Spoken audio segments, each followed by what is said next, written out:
आप सभी दर्शकों का स्वागत करना चाहती हूं आज के हमारी साबो स्कूल पाठ के अध्ययन में। और साथ ही साथ जो आज हमारे गेस्ट हैं पास्टर फ्रैंकलिन फ्रांसिस और पास्टर आर भारती, मैं आप दोनों का भी आज के हमारे साबो स्कूल पाठ के अध्ययन में हार्दिक स्वागत करना चाहती हूं।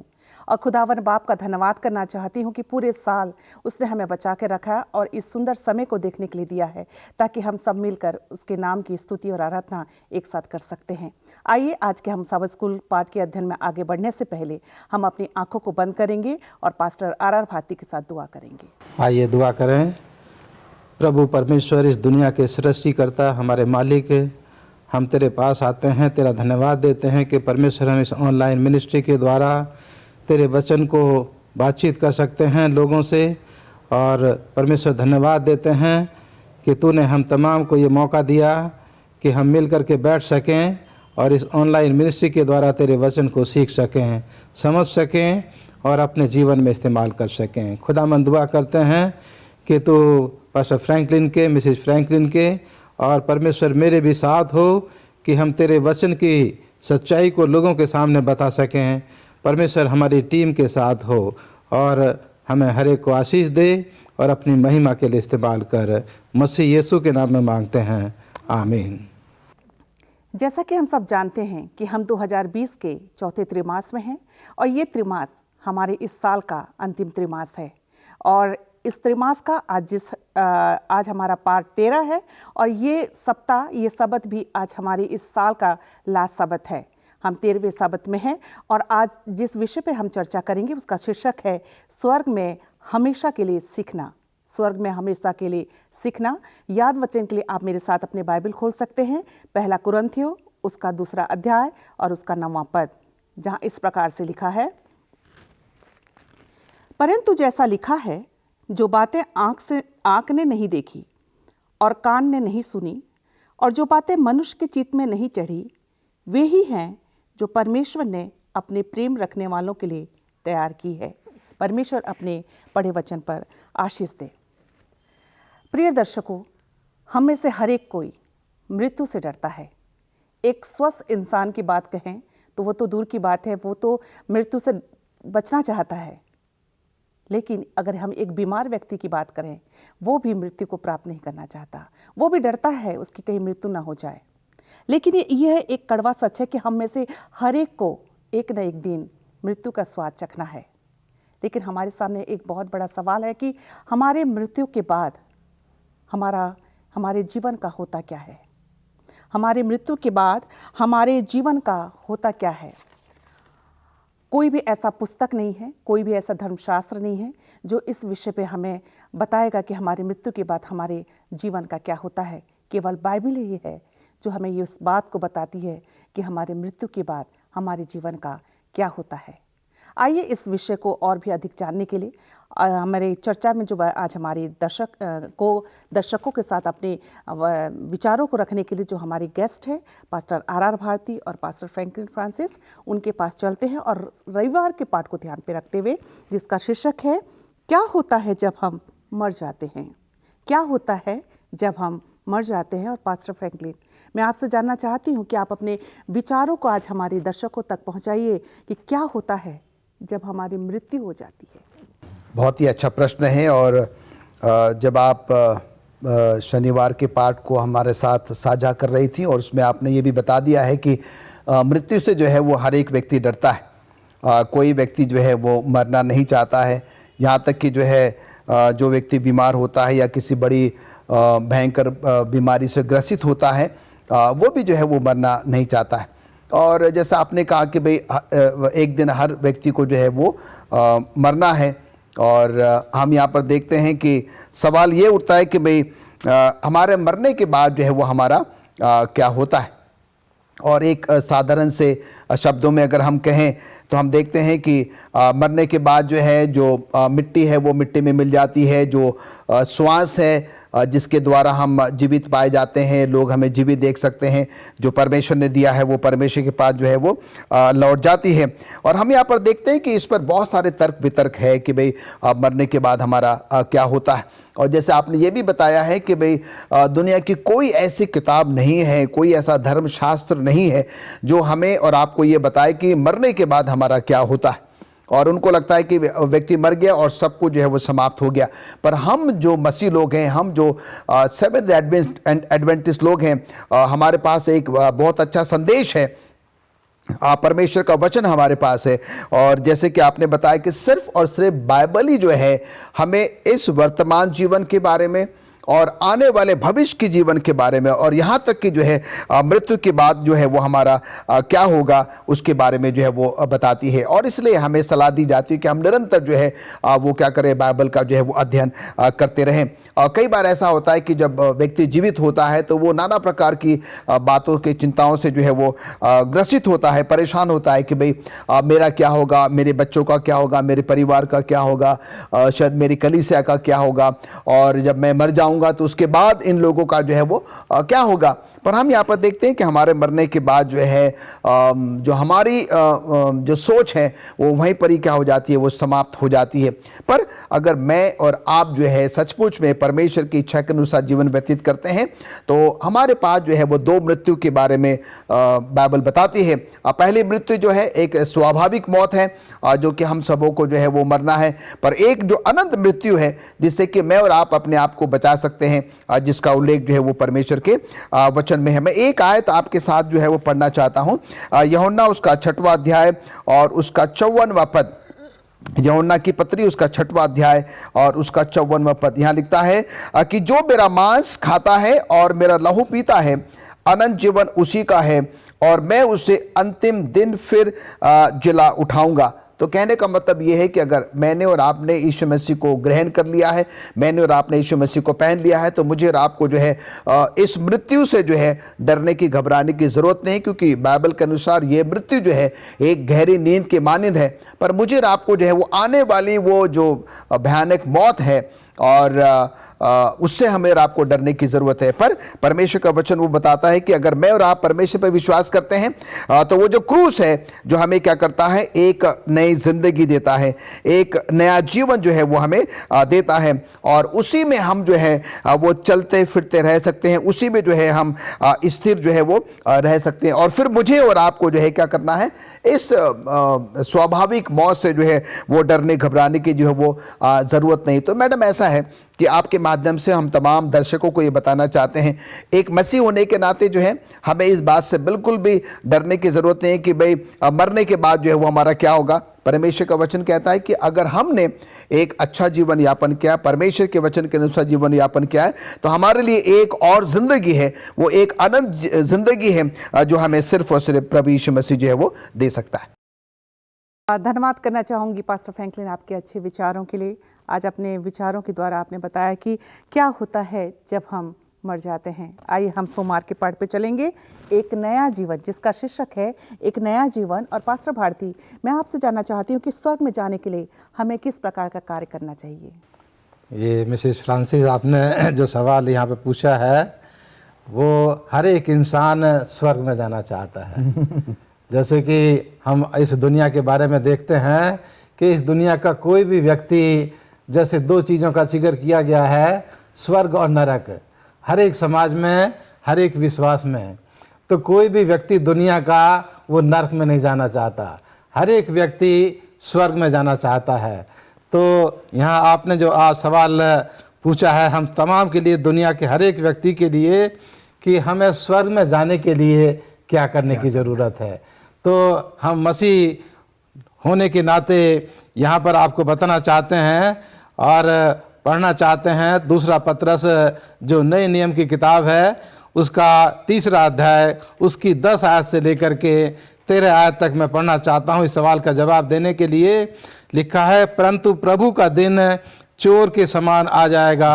उस दिन आकाश बड़ी हड़बड़ाहट के सबसे जाता रहेगा और तत्व बहुत ही तप्त होकर पिघल जाएंगे और पृथ्वी और उस पर के काम जल जाएंगे।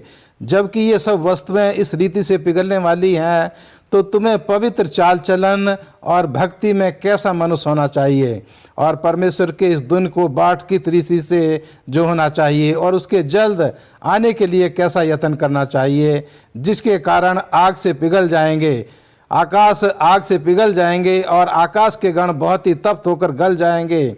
पर उसकी प्रतिज्ञा के अनुसार हम एक नए आकाश और नई पृथ्वी की आस देखते हैं जिसमें धार्मिकता वास करेगी। तो यहाँ दोनों चीज़ों का जो जिक्र किया गया है कि इंसान स्वर्ग कब जाएगा और वहाँ जाने के लिए उसको क्या करने की ज़रूरत है।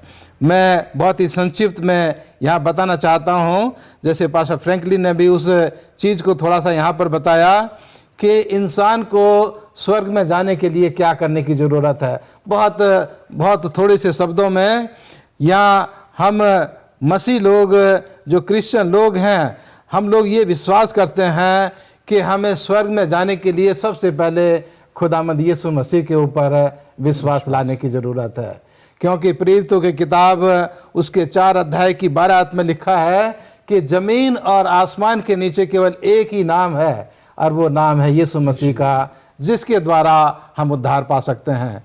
तो दुनिया के हर एक व्यक्ति के लिए मसीह धर्म के अनुसार हर एक व्यक्ति को खुदामंद यीशु मसीह में विश्वास लाना है, और विश्वास लाने के बाद हम उसकी शिक्षाओं को, हम उसकी मदद से अपने जीवन में हमें उनको प्रैक्टिकल रूप में एक प्रैक्टिकल मसीह जीवन जो है हमें जीना है।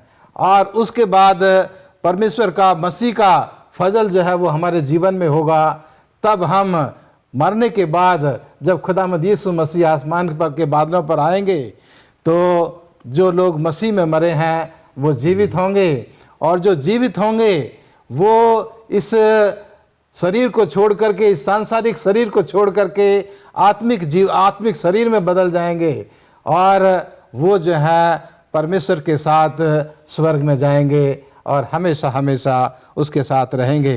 तो यहाँ 3 चीज़ों का खास करके जिक्र किया गया है कि हमें यीशु मसीह में विश्वास करना है, उसकी शिक्षाओं को उसकी मदद से, परमेश्वर की मदद से हमें अपने व्यावहारिक मसीह जीवन में इस्तेमाल करना है, और उसके बाद उसके रहम, उसका फजल हमारे जीवन पर होगा, तभी हम स्वर्ग में जा सकते हैं। थैंक यू पास्टर भारती, अच्छे विचारों के लिए। आपने एक नया जीवन के बारे में आज अपने विचारों को अपने दर्शकों तक पहुंचाया है। और यदि हमें स्वर्ग जाना है प्रियो, तो हमें अपने जीवन को एक नया जीवन बनाने की ज़रूरत है। आइए हम मंगलवार के पाठ में जाएंगे, और मंगलवार का पाठ है तब हम जानेंगे। आइए इस विषय पर चर्चा करने के लिए हम पास्टर फ्रैंकलिन के पास चलते हैं। आइए पास्टर फ्रैंकलिन, आप अपने विचारों को अपने दर्शकों तक बताइए कि तब हम क्या जानेंगे। इससे पहले कि हम आज के इस पाठ में आगे बढ़े, मंगलवार का पाठ है कि तब हम जानेंगे। मैं चाहता हूं कि आपके लिए मैं बाइबल में से पढ़ूं 1 कुरिन्थियों उसका 13वां अध्याय और उसका 12वां पद। बहुत ही ध्यान से इसको सुनिएगा कि देखिए तब जो है वो हम क्या जानेंगे, हमें क्या जो है वो पता लगेगा। 1 कुरिन्थियों उसका 13वां अध्याय और उसका 12वां पद। अभी हमें दर्पण में धुंधला सा दिखाई देता है, परंतु उस समय आमने सामने देखेंगे। इस समय मेरा ज्ञान अधूरा है, परंतु उस समय ऐसी पूरी रीति से पहचानूंगा जैसे मैं पहचाना गया हूं। तो यहाँ पर ये बात बिल्कुल भी साफ हो जाती है कि जब हम इस दुनिया में हैं तो सब कुछ जो है हमें धुंधला सा प्रतीत होता है, धुंधला सा जो है वो दिखाई देता है।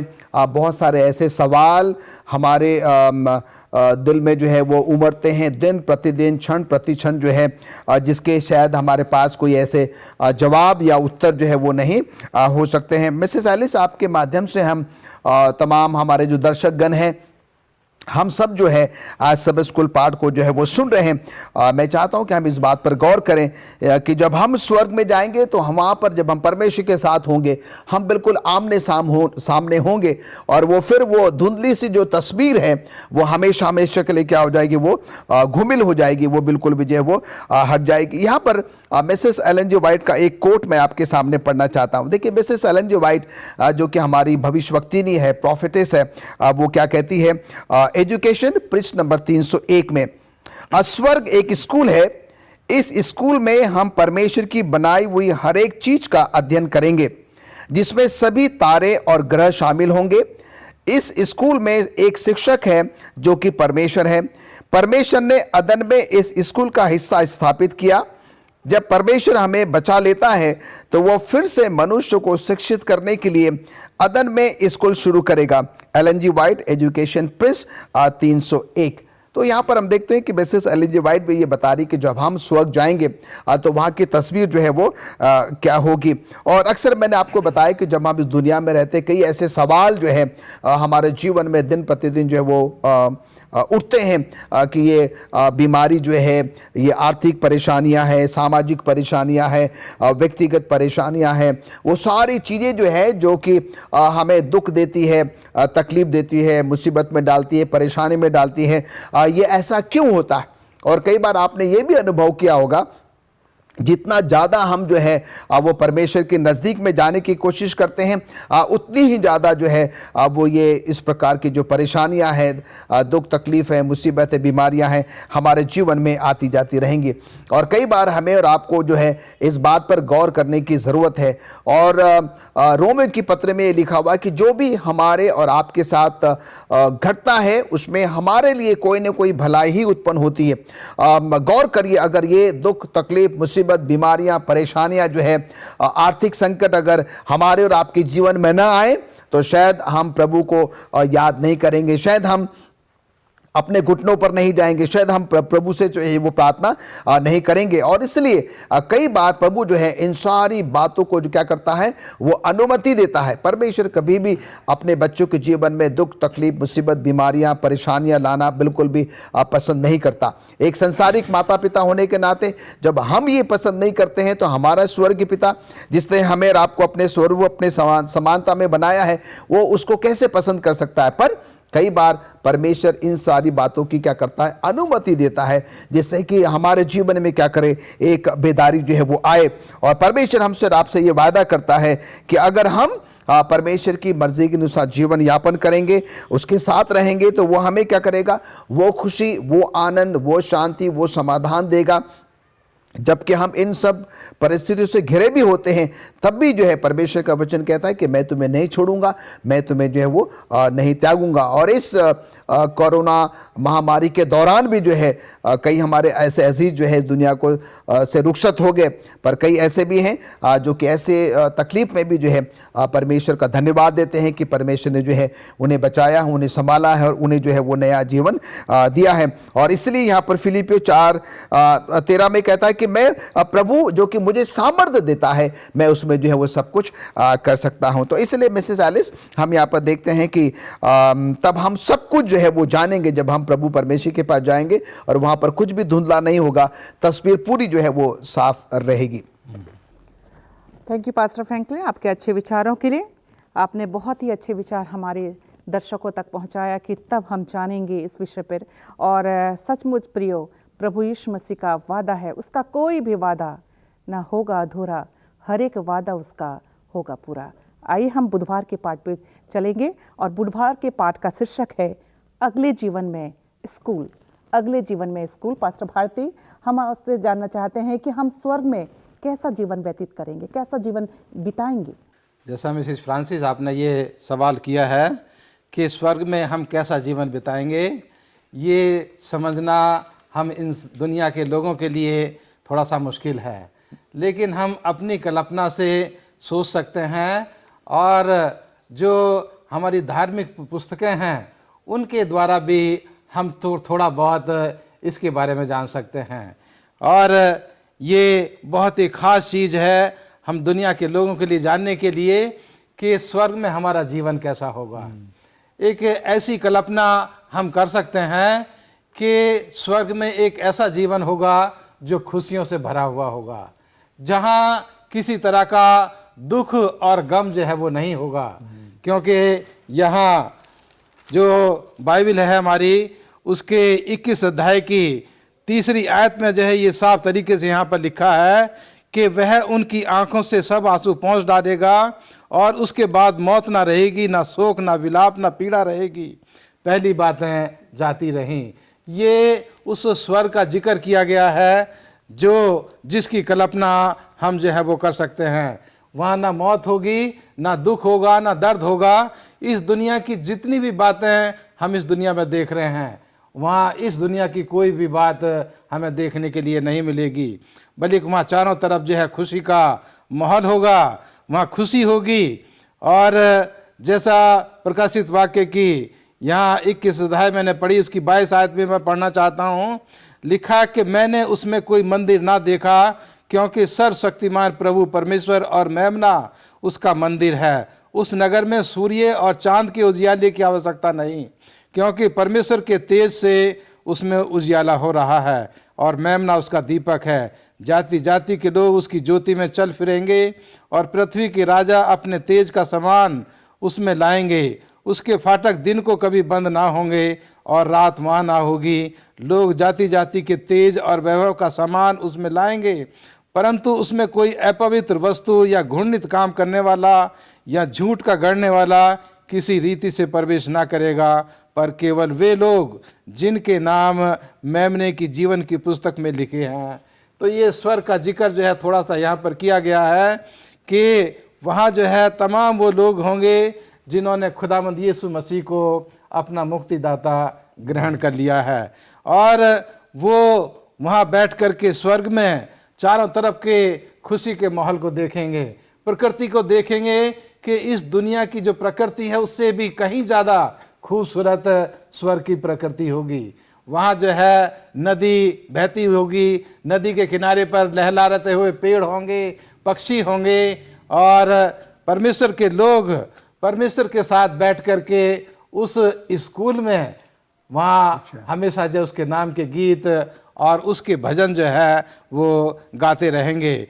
और वो अपनी आँखों से चांद को, स्वर्ग को, अपनी आँखों से तारों को, चंद्रमा को वो अपनी आँखों से देख पाएंगे, जैसे कि हम आज इस दुनिया में दूरबीन की मदद से देखते हैं।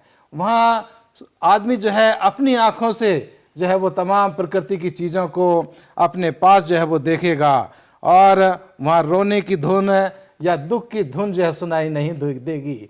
वहाँ खुशी का माहौल होगा, वहाँ खुशी जो है चारों तरफ देखने के लिए मिलेंगी, और वहाँ बीमारी का भी कोई निशान नहीं होगा। और वहाँ जो है जो आज हम ये देखते हैं इस दुनिया में जितनी भी बीमारियाँ हैं, कोई भी बीमारी उस दुनिया में नहीं नज़र आएगी। जैसे कि आज ये दुनिया इस कोरोना 19 की बीमारी से ग्रस्त है, उस नई दुनिया में कोई भी बीमारी प्रवेश नहीं कर पाएगी। लोग जो हैं वो हमेशा हमेशा परमेश्वर के लोग उसके चरणों में बैठकर उसके नाम के गीत गाते रहेंगे और खुशी में परमेश्वर की जय जयकार के नारे लगाते रहेंगे। बहुत ही अच्छे विचार थे पास्टर भारती, और आपके इस अच्छे विचारों के लिए मैं धन्यवाद देना चाहती हूँ। आइए हम गुरुवार के पाठ में चलेंगे, और जिसका शीर्षक है प्रेम की प्रतिबद्धता। और इस बात को ध्यान पे रखते हुए पास्टर फ्रैंकलिन, हम आपसे जानना चाहते हैं कि प्रेम की प्रतिबद्धता क्या है। जैसे कि हम शब्द को देखते हैं कि प्रेम की प्रतिबद्धता जो है वो क्या है। परमेश्वर के उस अतुल्य प्रेम के बारे में जो है वो हम सब जानते हैं। इस पूरे त्रिमास में, जो कि आज इस 2020 के चौथे त्रिमास का ये आखिरी सप्ताह है, पूरे 12 सप्तों में जो है, और आज को अगर हम मिला दें तो पूरे 13 सप्तों में जो है, पूरे इस त्रिमास में हमने मसीह शिक्षा के बारे में जो है वो अध्ययन किया है। और बार बार जो है हमने इसी बात पर गौर किया है कि जब यीशु मसीह दुनिया में थे और यीशु मसीह ने ज़्यादा से ज़्यादा समय जो है लोगों को क्या किया, वो शिक्षा देने में, तालीम देने में, उनको सिखाने में, समझाने में, और उनको उन सारी बातों को व्यवहारिकता में जो है वो लाने में क्या किया, समय व्यतीत किया। जब आप नए नियम की 4 पहली किताबों में अगर आप जाएं तो हम देखते हैं कि मत्ती में, मरकुस में, लूका में और यूहन्ना में, इन चारों नए किताबों को जब हम पढ़ते हैं तो यहाँ पर आप ये बात पाएंगे कि बार बार यीशु मसीह क्या कर रहा है, अपने शिष्यों को, अपने लोगों को जो है वो क्या करता है, वो उन सारी बातों के बारे में सिखाता है, समझाता है, बताता है, जिस मकसद से जो है वो इस पृथ्वी पर आया था। और हमने ये भी सीखा है कि परमेश्वर का बेटा यीशु मसीह जो है है इस दुनिया में आया, परमेश्वर के उस मर्जी को पूरा करने के लिए, परमेश्वर के उस शुभ संदेश को जो है अपने लोगों के साथ साझा करने के लिए, उस अतुल्य प्रेम को जो है कि जो परमेश्वर ने अपने एकलौते बेटे यीशु मसीह को हमारे और आपके पापों के लिए जो है उस क्रूस पर बलिदान कर दिया है, उन सारी बातों को जो है वो बताने के लिए, सिखाने के लिए, समझाने के लिए जो यीशु मसीह आया।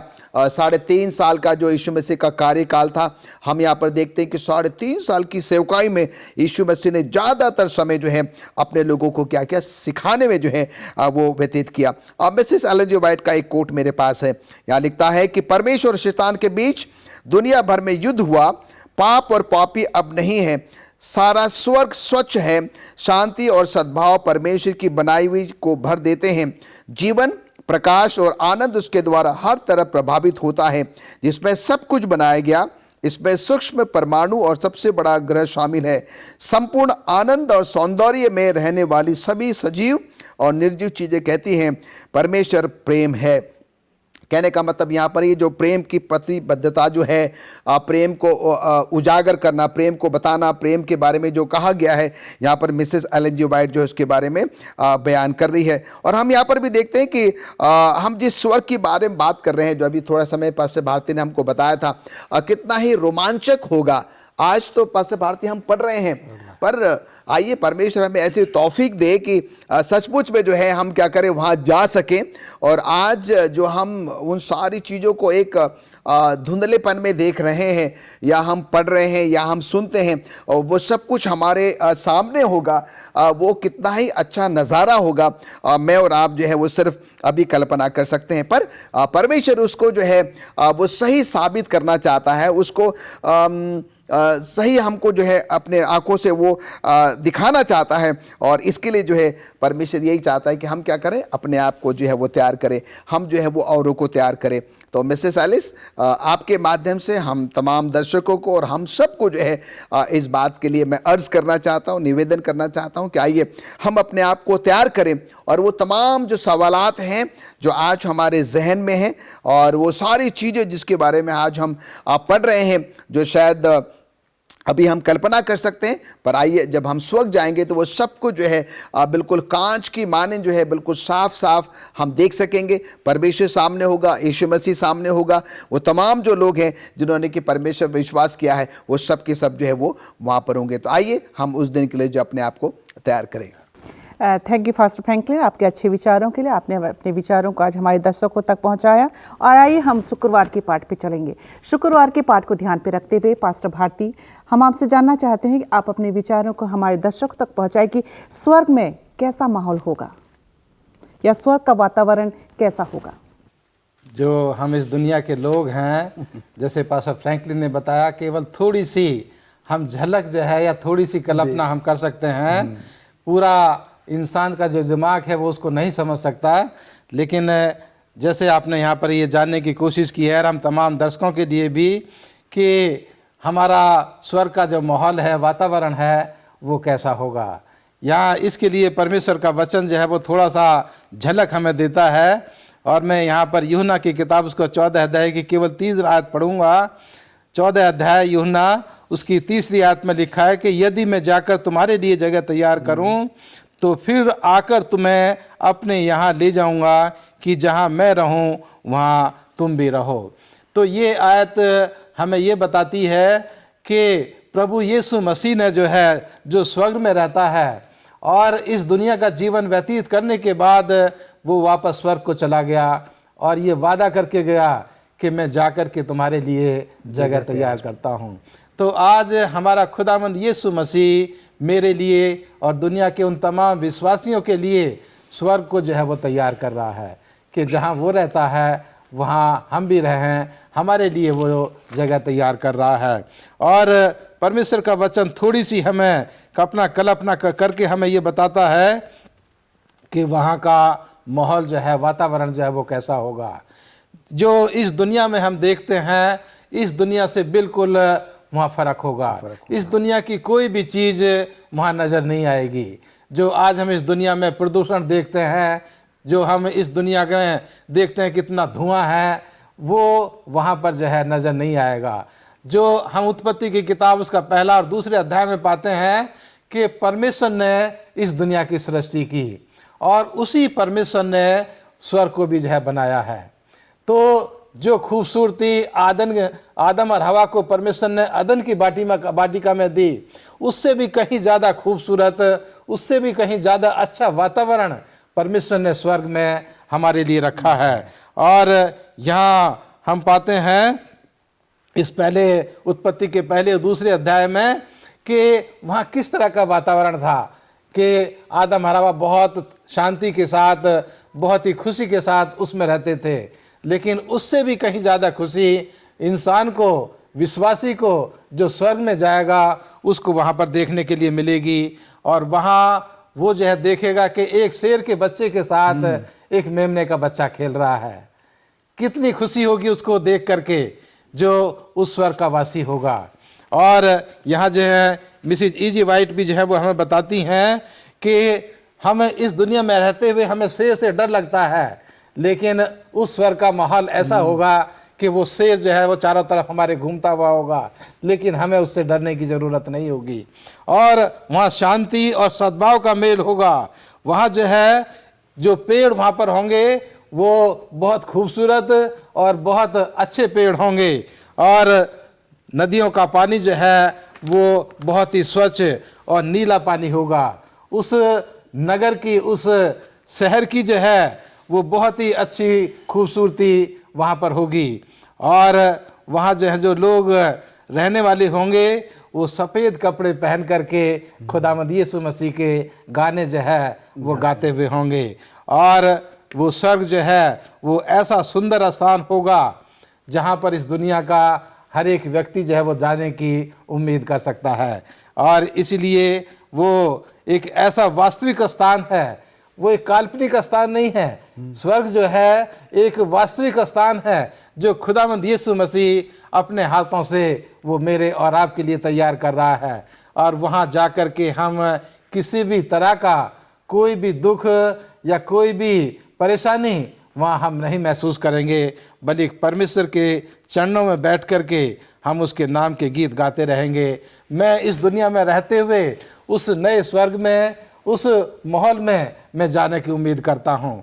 और यही मेरी दिली ख्वाहिश है कि हमारे तमाम इस दुनिया के लोग जो उसमें विश्वास करते हैं और जो उसमें विश्वास करने वाले हैं वो भी जो है उस स्वर्ग में जाएं और एक अनंत जीवन, जो हमेशा का जीवन, एक खुशी का जीवन, एक अच्छे वातावरण का जीवन इस दुनिया के लोग परमेश्वर के साथ जिएं। इसी प्रार्थना के साथ मैं अपने इस संदेश को यहाँ पर ख़त्म करना चाहता हूँ। धन्यवाद देती हूँ पास्टर भारती आपके अच्छे विचारों के लिए, जो आज अपने विचारों को दर्शकों तक पहुँचाया है। स्वर्ग ऐसी सुंदर जगह, मेरा यीशु रहता वहाँ, वहाँ पाप नहीं, वहाँ श्राप नहीं, वहाँ भूख नहीं, अकाल नहीं।